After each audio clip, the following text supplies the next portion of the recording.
my reaction when I heard of the freeze of foreign aid by the Trump administration.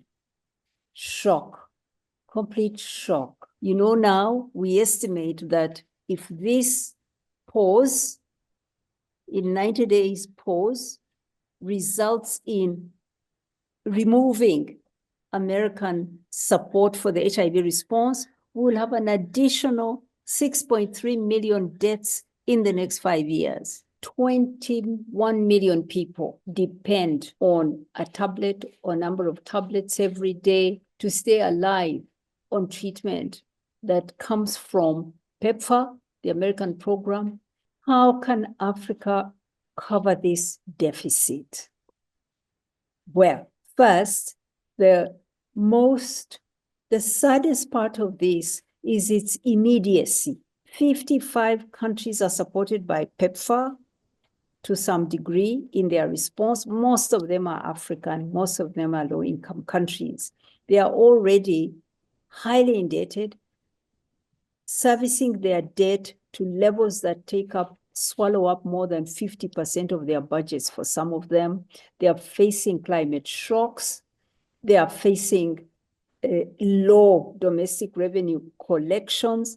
They are facing multiple challenges, conflict, all kinds of challenges. Now, to fill this gap immediately isn't something that they can do right away. Africa as a continent need to come together to argue or urge the American administration to make its decisions with due notice and time for their governments to absorb this cost.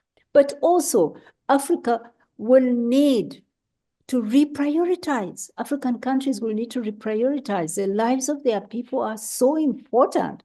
Some things will have to be cut in order to keep people alive. I'm going to the African Union. There is a meeting there on health financing in Africa. African leaders need to put up an emergency leadership team, as they did during COVID, to move the continent together out of this crisis. It can never be a blessing in disguise. Anything that risks lives to this extent or to any extent can never be a blessing. But there is opportunity in crisis. No one country can solve a global pandemic. So this action of pulling out from global solidarity takes us backwards, not forwards. And global solidarity isn't charity. We must remember that whether it is HIV, whether it is food aid in humanitarian crises, that all this money that goes to save lives in the developing countries in Africa also has benefits for the giver, in this case, the United States. They need to do the maths.